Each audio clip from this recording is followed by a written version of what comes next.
Just as a 29-year-old Lancashire boxer was winning the European bantamweight title for Britain.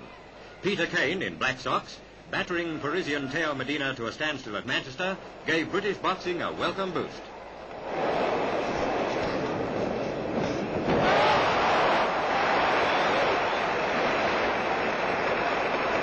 A split eye cut in the fourth round didn't worry Kane. With arms crossed and elbows protecting his face, he never wasted a punch.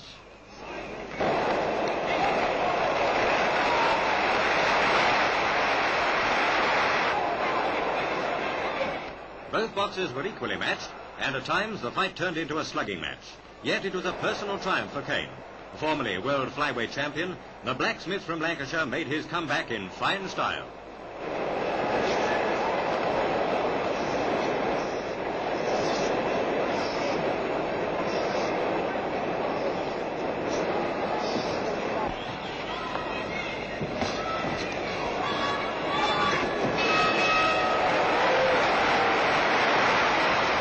It took Kane 15 grueling rounds to win the European title on points. 3 years ago, he was considered finished as a boxer. During his RAF service, he was blinded in one eye. Then he lost a finger in an accident. His victory in a great fight is a tonic to British boxing. And at Wigan, at another international sports battle, Wales beat England by 10 points to 8 in the season's first Rugby League International. A 30,000 crowd watched a dark-shirted Welsh 13 prove themselves the quicker and better team. Odom's Thomas, number 12, opened the score for Wales with a try. Edward Ward kicked the goal.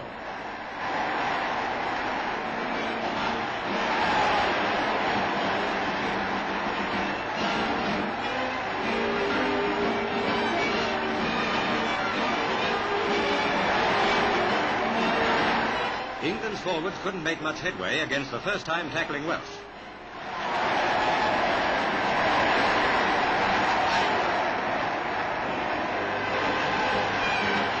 Forward, the Welshmen were much faster on the ball and better together. Thomas's try increased their lead. A heavy rainstorm seemed to upset the Welsh team. In the second half, their lack of weight told.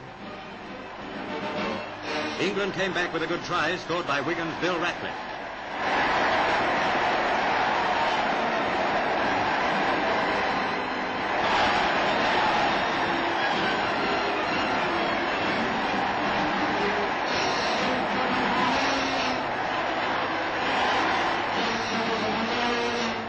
England's pack almost won the game, taking the play into its own hands. Wigan's White scored a second try, but Rylance missed the goal. In the final stages, the ground was turned into a mud bath. Holding out well, Wales saved the day and brought off the sport surprise of the week. To watching fans, it was a reversal of last year's form. Sportsmen were not alone in making the week's news. At Stirling, the Argyll and Sutherland Highlanders were on parade. Princess Elizabeth, breaking her Scottish holiday at Balmoral, inspects 4 companies of the regiment, of which she is Colonel-in-Chief.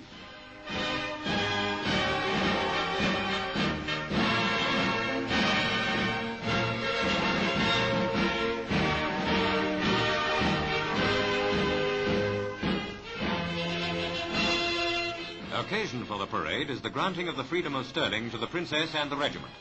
From Provost MacMichael, the Princess receives the silver casket containing the Burgess's ticket. From the Highland Regiment, the traditional army greeting. Hip, hip, hooray! Hip, hip, hooray! But summer did not fade out peacefully everywhere. From the Caribbean, a tropical hurricane hits 200 miles of Florida's east coast. The fury of the storm mounts as 100-mile-an-hour gales lash the country between Miami and Palm Beach. In flooded streets, 9 lives are lost. Property damage reaches £3 million. However advanced human methods of destruction may become, man will always be at the mercy of the elements.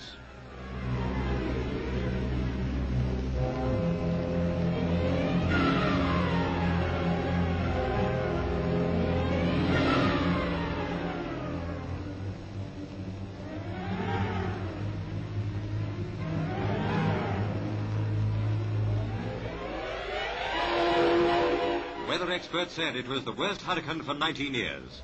As the world learned of the disaster, the more quizzical felt the elements had little on the UNO deliberations in New York. For it was again international affairs that dominated the global scene.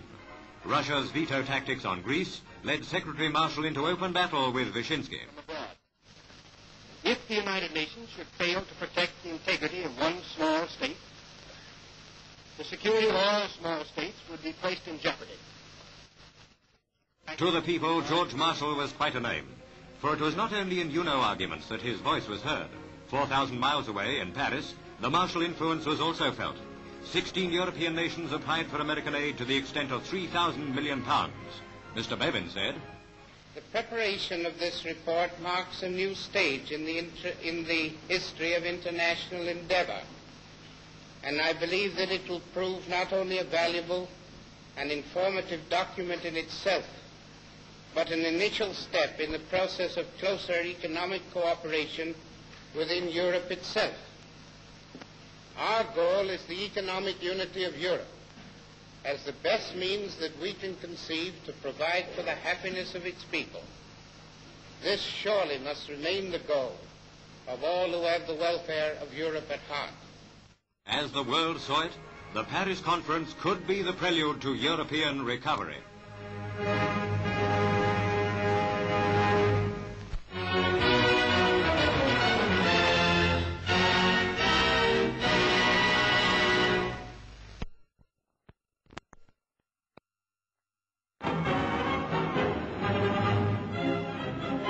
Summer's last week saw British sports successes top the news columns. Old and new personalities made the headlines. It started in America, where 47-year-old racing driver John Cobb beat his own land speed record. In a 2,600 horsepower Railton Special, which cost nearly £25,000, Cobb reached 400 miles an hour. A London businessman, John Cobb breaks records as a hobby. The Railton is pushed until it reaches its minimum speed of 20 miles an hour. Then it roars off on the 14-mile course across Bonneville Salt Flats.